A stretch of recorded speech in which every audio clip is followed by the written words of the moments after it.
Hello everybody, welcome back to another video. So for today's video, this is going to be a little story time, I guess.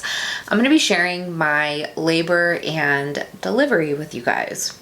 And I kind of put off doing this video. I don't know. I wasn't ready to talk about it yet. It sounds stupid because it's like I can't take back my experience, but I had a really traumatizing labor and delivery. I kind of put this off as well because I didn't want to scare anybody, like if they're either pregnant or planning on getting pregnant, but I think it's good to know like what to expect, you know?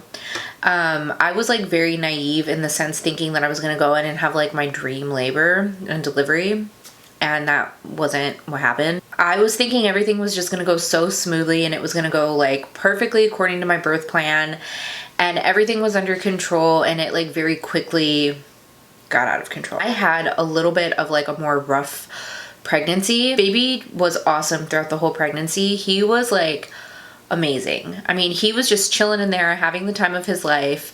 Every time they checked him, he was smiling. I have like ultrasounds of him smiling. He was always so active. Like I always knew he was okay because he was constantly moving. He's a very active baby, but even in the womb, he was constantly moving. I had a couple of scares because I've never mentioned this before, but I actually had a miscarriage right before I got pregnant with Jude.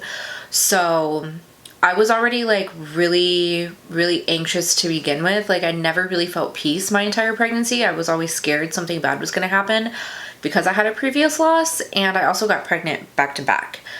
So I miscarried in June and then I got pregnant like right away in August, like after my next cycle.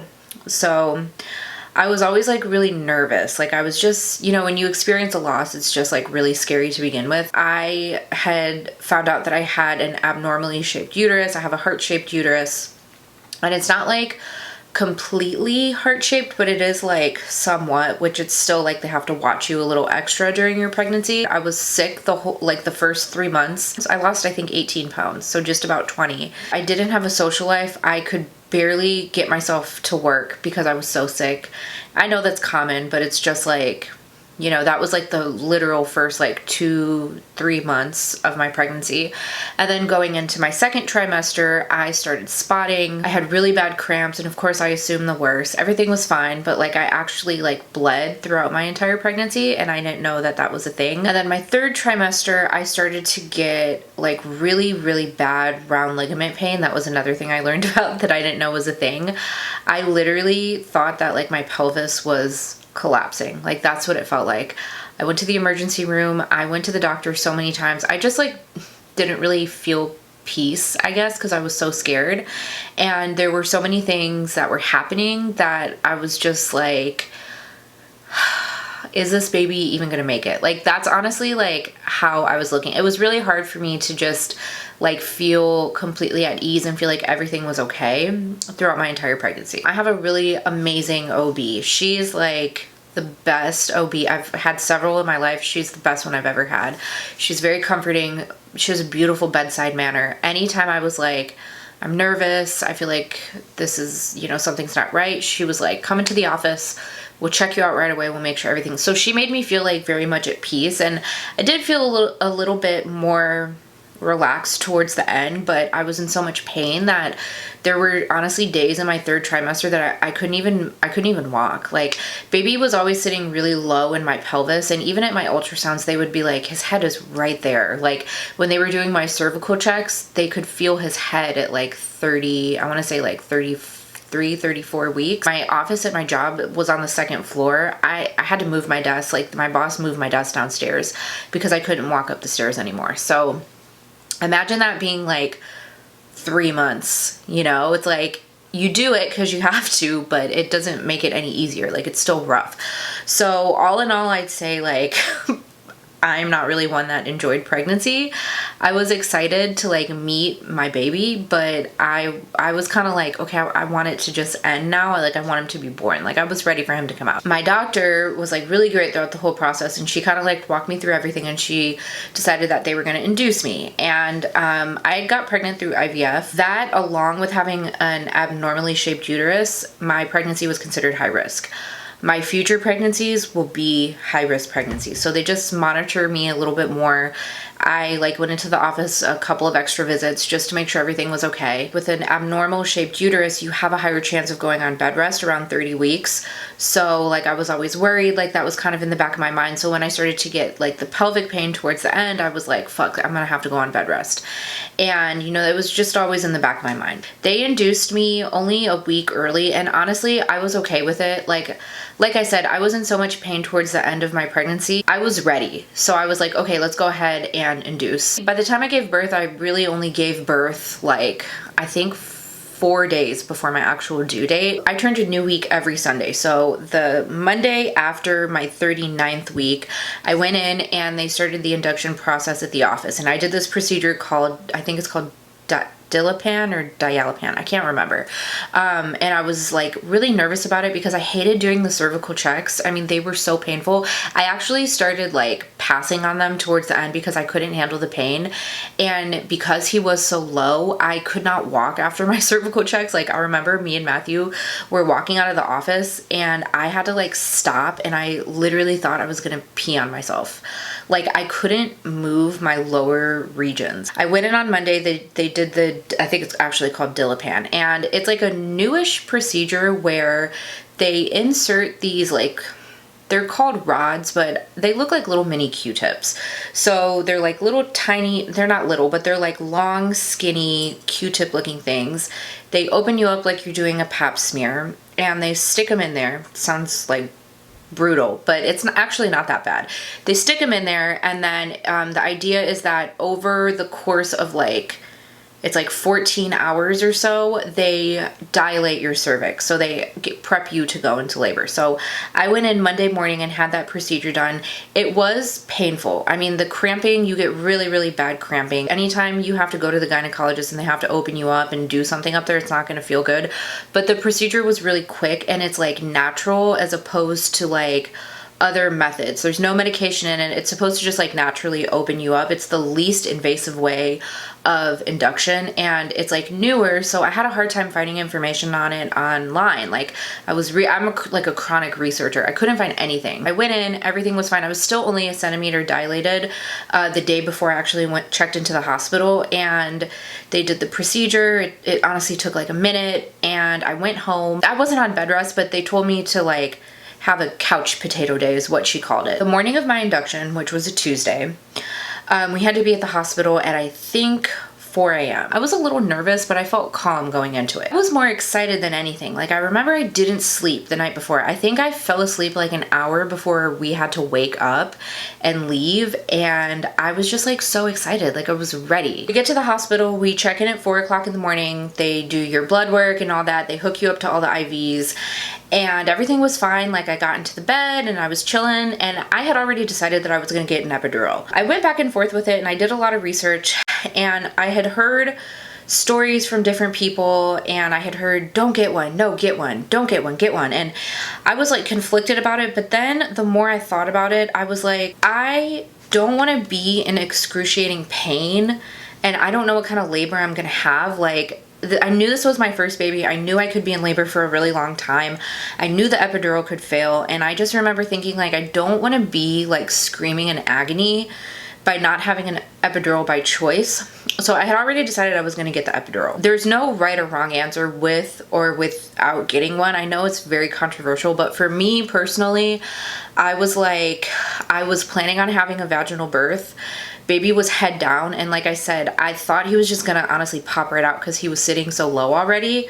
So I just remember thinking like, I want to enjoy my labor and I'm gonna get the epidural. So that was already, I had already made up my mind before I even went to the hospital. My doctor came in, she removed the little rods that they put in to start the process. I was about 3 centimeters dilated, and she broke my water. So she broke my water, I want to say at like 9 o'clock in the morning-ish. And that kind of like kick-started my labor. I wanted to go as long as possible that I could handle without getting the epidural because I didn't want to slow down my labor. Time has gone by at this point. It's been hours. And throughout this time, they're coming in and checking me and seeing, you know, if I have progressed anymore. I'm still 3 centimeters dilated. Like throughout the whole first day, I'm just like 3 centimeters dilated. Nothing's moving. Like I haven't progressed at all. A couple hours later, they were like, okay, we're gonna go ahead and give you Pitocin. Pitocin forces you to contract, and that in that sense, they hope that the contractions force you to dilate even more. I'm trying to think of a way to describe labor pain if you've never had a kid before, because I was just thinking, and I'm like I was so naive going into this. Like, when I look back at it now, I'm like, I was just so naive. Like, I didn't know any better. And I guess you wouldn't if you've never had a baby. But labor pain, I thought, was like just really, really bad period cramps. And I thought the really horrible part of labor was actually like pushing the baby out, because, you know, you're like pushing him out through down there. So I was thinking like that was the worst part of it. The labor pain is the most severe pain, unless I'm ever like somebody ever cuts me into tiny pieces while I'm alive. I can't imagine what is more painful than labor pain. And I think I actually read online somewhere that it's like the equivalent of breaking like 200 bones at the same time. When that Pitocin started to kick in, I was like, oh my God. The labor started and it was manageable. Like, I was okay. And I was like, okay, it's not that bad. I can deal with it. I'm still going to hold off as long as I can. And the whole time they're checking on me. They're like, are you okay? Do you need the epidural? Is everything good? And I'm like, no. It hurts, but it's manageable. A couple of hours go by and then they come back into my room and they check me again. I have not progressed. I'm still at 3 centimeters.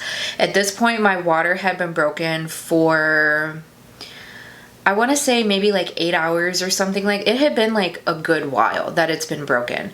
And still they weren't worried. Like, baby's being monitored. They're checking him. He was fine. He was like living his best life in there. After they checked me and I'm still 3 centimeters, I had been on the Pitocin for a couple of hours.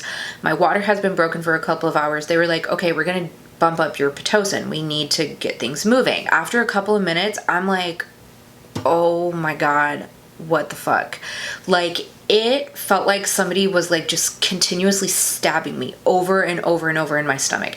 And at this point, I'm like physically bracing myself, like holding onto the bed, and I'm like breathing, and I'm like squeezing Matthew's hand, and it just gets worse and worse and worse and worse. I was in so much pain. It was like my vision was starting to blur.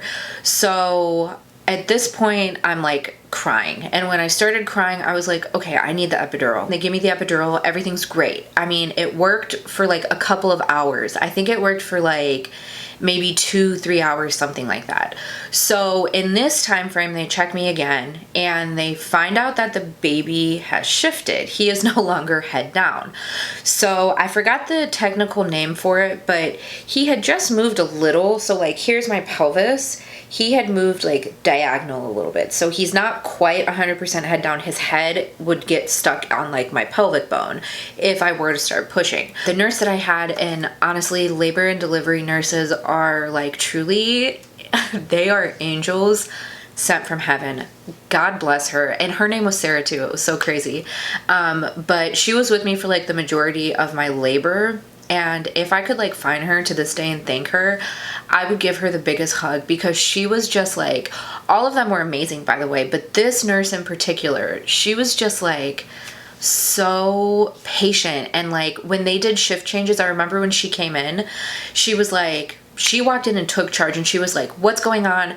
What do we need to do? Baby's doing this? Okay, we're gonna start doing stretches. So her and Matthew, like every couple minutes, they would like tilt me and shift me, and they would turn my body this way and then turn my body this way, and they would get the little like peanut thing and have my leg up this way. And it took a couple of hours, but she got him head down again. So it was crazy, because I was like, here I am, baby was head down yesterday.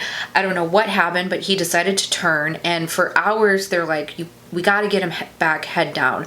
So I want to say we did that for like a good couple of hours, like probably 4 or 5 hours. Every 15 minutes, they're moving me this way, moving me this way, moving me that way, trying to get him back head down. I'd say probably like 5 hours have gone by of me like continuously like moving and stretching and turning and being in all these different positions. They finally get him head down again. And I'm like, okay, great.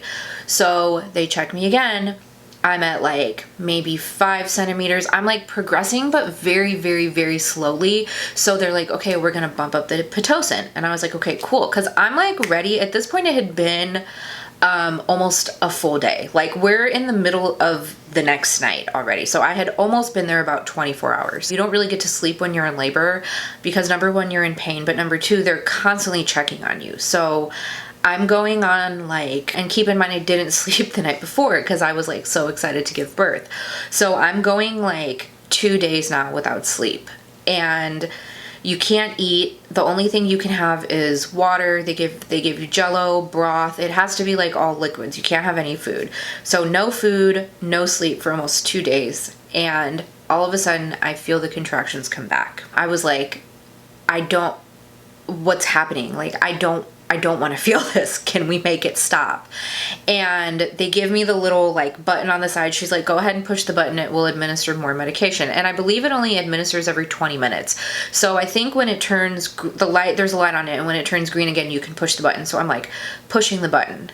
Nothing's happening. We're still about like another 15-16 hours from when I actually gave birth. And I feel the contractions like full force. They've already bumped up my Pitocin because they want me to dilate even more.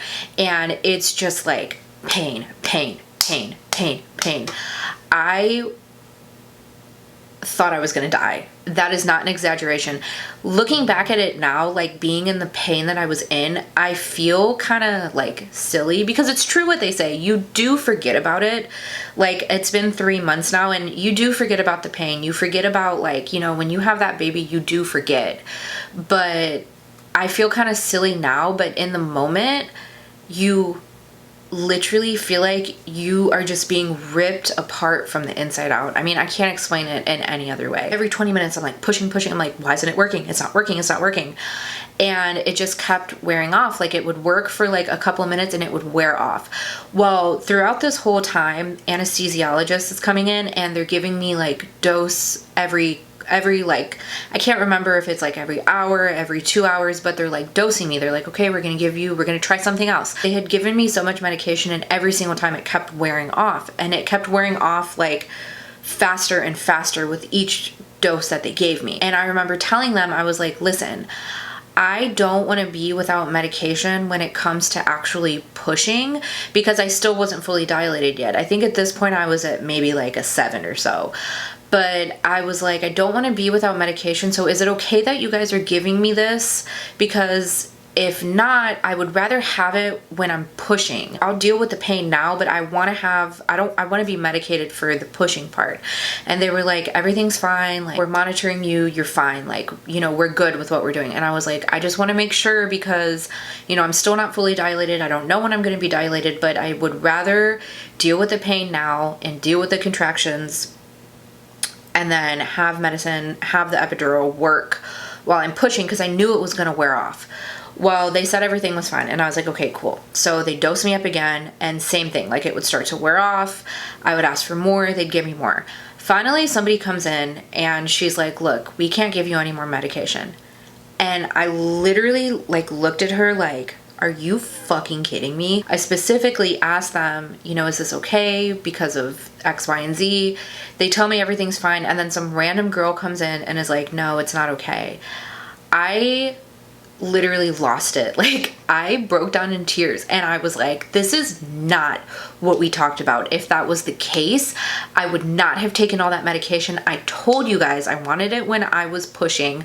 I'm like literally sobbing and I'm like hunched over, like literally hurled over, like having contractions while I'm talking to this lady. And Matthew's like, no, this is not okay. We specifically talked to somebody about this. And he was like, she can't even move. Like, look at her. She feels like she's dying. And, you know, I'm sure they see this every day, but I just don't understand, like, when I specifically had that conversation. Like, one person told me this and then this, it was just a shit show. We had some other lady come in and talk to me and she was like, look, we can't give you any more of that medication. Your levels are gonna get to like toxicity. Like, it could hurt you, it could hurt the baby. I don't know what the other person told you, but we're just gonna redo your epidural. And I was like, okay, great, redo my epidural. I didn't even feel it the second time. Like, the first time it was definitely a pinch. The second time I was in so much pain, I didn't even feel it. I just was like waiting for that relief. So the second epidural kicks in and I'm like, okay, great, they redid it. This time it's gonna work. Like, I was so confident. Check me again and I'm at about 9 centimeters. And I think I was actually at like 9.5. So my doctor came in and she was like, okay, we're gonna have you start pushing. You're not quite at 10, but you're gonna be there soon. So let's just kind of try to drop the baby a little bit lower because he's still not low enough. Like, he hasn't dropped enough for him to actually come out. So we want you to start pushing so he can like start to make his way down. And I'm like, but he's been sitting low this whole time. Like, I'm thinking like he's just gonna slide right out. No, his head was not low enough in the birth canal for him to come out. So at about 9.5 centimeters, I start pushing, and I'm pushing for about 2 hours. Trying to push is like one of the hardest things that you can, like, it's like you're pushing with all of your strength and all of your might. And like, literally I was like gripping onto the bed, gripping onto Matthew's hand, and like pushing. Like, I seriously thought I was gonna burst like a capillary in my eye. Like, that's how hard you have to push. It is the most like intense experience of my life that I have ever experienced to this day. I'm gonna say this so many times, but I was like so naive to the fact that like I thought that you just, oh, you push and then he comes out. No, you have to like push with every fiber of your being, like to the point that your hands are like shaking and like you can't breathe, you're like gasping for breath. It's just like, it's insane like what our bodies can do. I've been pushing for about 2 hours, and finally the doctor's like, okay, look, I can see his head, but he's still not low enough. She's like, let's take a break. I'm gonna go and do some rounds, you know, take a little bit of a break, and I'll come back and check on you in about an hour. And I'm like, okay. So at this point, the epidural starts wearing off again. And I'm like, oh my God, I'm supposed to start pushing. Like, the epidural can't be wearing off. Like, this can't be happening. Well, it did. It completely wore off. Like, I didn't have any feeling in my legs still. Like, I could still feel them a little bit, but they were still extremely numb. My pelvis was still a little bit numb, but those contractions were like, at this point, they were constant because I was just about 10 centimeters. They were like, there was no break in between them anymore. I like felt him right there, and I was like, I can feel him. Like, he has to come out. I don't know why he's not coming out, but I need to get him out, like, before this epidural completely wears off. At this point, I'm like just screaming out in pain. I'm like crying, like moaning, like just, I think back to it and I'm like, I don't, cause me, like somebody who has no pain tolerance, like I hate pain. I don't have a pain threshold at all. I just was thinking like, I don't know how I did that. God, it was so bad. I mean, it was like I said, it was traumatizing. Like to this day, it makes me nervous to have kids in the future because I just don't know, like, anyways, so they left me. They said they were going to come back and check on me in about an hour. And I'm just like in agony, like crying. And Matthew's like, you know, brushing my hair out of my face. He's like rubbing my hand and everything's okay. You're going to be fine. Like, you have to work through it. And I'm literally like, no, I'm going to die. Like, this is, I know I'm going to die. Like, this is how I'm going to go out. Like, there's no way I'm going to survive this.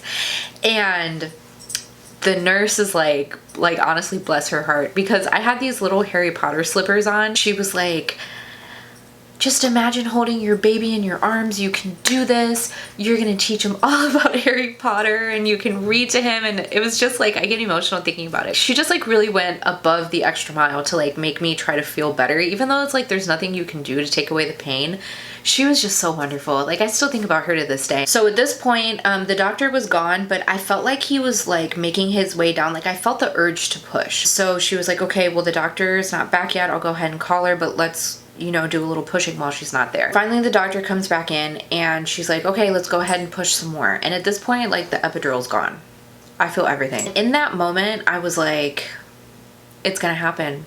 I'm gonna give birth without an epidural. This is the one thing I didn't want.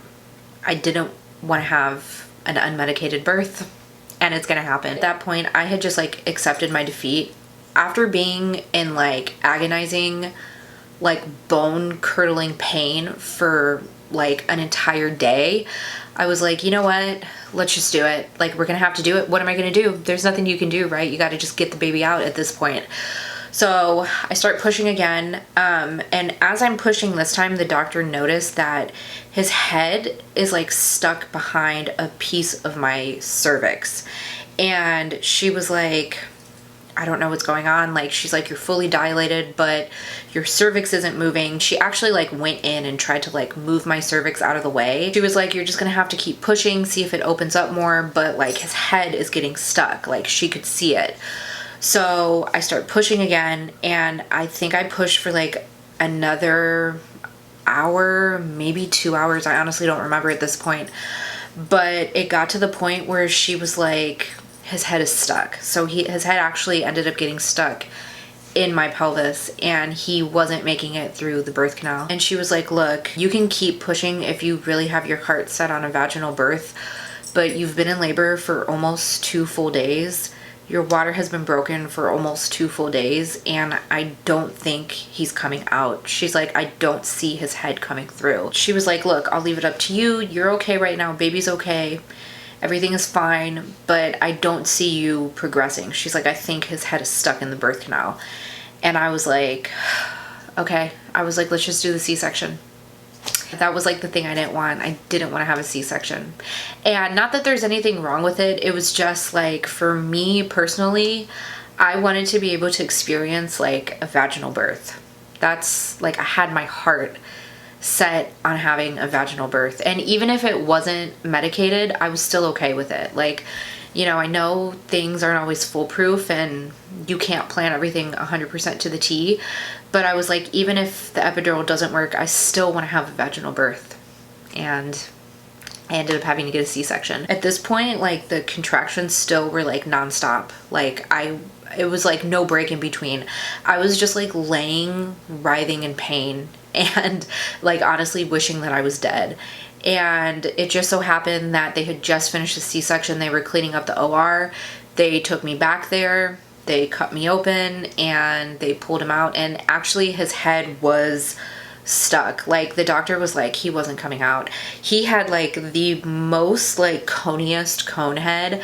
I mean, his head was just like such a little cone head because he was stuck in there for so long. And when she pulled him out, I could feel her like trying to like wriggle his body free. Even though it wasn't what I wanted, it was the best decision. So I'm not mad about that. It's just, you know, it's like you kind of have your heart set on something and it doesn't always work out that way, and that's okay, because at the end of the day we did what was best for baby. So it's fine. Maybe the next one I can have a vaginal birth. We'll see what happens with the next one. I was just like so out of it. I was like, they brought him over to me and like held him on the side and they're like, here's the troublemaker. And I was just like looking at him like, oh my God, is that mine? Like, that's my kiddo? So funny, because now he like literally pees everywhere. He's peed on everything is like a puppy. Like, he's peed on everything that we own. And it was like so funny because when they brought him around, the first thing he did was just like pee all over the place. I'm like, that's my boy. I like almost was kind of like panicking a little because he wasn't making any noise, and his eyes were open. Like, they weren't open all the way, but they were like a little open, and I could see he was kind of like looking around like, what the fuck is going on? Where am I? You know? But they were like rubbing his back and they were like, come on baby, start crying, start crying. And I was thinking like, why isn't he crying? Like, he's not crying. I don't hear any noise. What's going on? I found out after the fact that that's common with C-sections, that, and I don't remember the reasoning why, but they take a little bit longer to cry when they do a C-section. In actuality, it was probably like only maybe 20 seconds. It felt like an eternity in the moment. But they were like rubbing his back, and finally he let out like this tiny cry, like, And we actually have video of the whole thing. Matthew filmed my whole C-section, so I have it. I'm not going to show it to you guys, but I look back on it now and I'm like, oh my God, like that's so crazy, because the like experiencing it and then seeing it in video is just like two totally different things. You're going through it like being severely exhausted and in so much pain, and then like you're on drugs, and it's just like a totally different experience from what you see. But it was so crazy. Like, I'm like, I can't believe that like I did that, you know, it's insane. I'm like, I can't believe I did that.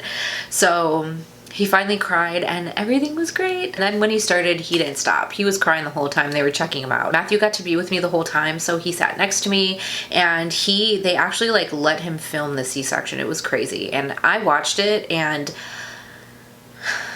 it's not for the faint, okay? So yeah, that is pretty much what happened. And then, you know, the rest was history. We went into recovery, and now here we are. I just like look back and I'm like, I can't believe that that happened. Like, and like everybody, like Matthew was texting all my family and my friends, my bosses, and like everybody was like so worried, and they were like, oh my God, what's going on? Is she okay? I felt like so supported because I had like a whole team behind me, and Matthew would be like, smile, and I'd take a picture and he'd send it to everybody. And it's like, we had so many group chats, and I was in all the group chats. I read them like after the fact. But like I went back and was reading them, and I was like, oh my God, like our families and friends like were just like the best supporters. And you know, during the whole time, like everybody was like, okay, we're going to bed, but we have our phone on loud, and if you guys need anything, just call. It was just like, it's like the wildest experience. And he's 3 months now. I don't know, it's so crazy because we'll never have a first newborn again. It makes me sad. Like when I think about it, every time I put away like a piece of clothing that gets too small for him, a little piece of my heart dies, because I'm like, we'll never have this experience again, like being new parents together and like not knowing what to do together. That first couple of weeks, like doing every diaper change together and learning how to feed and learning, it's just like, it's a really like magical experience. But yeah, I hope you guys enjoyed this video.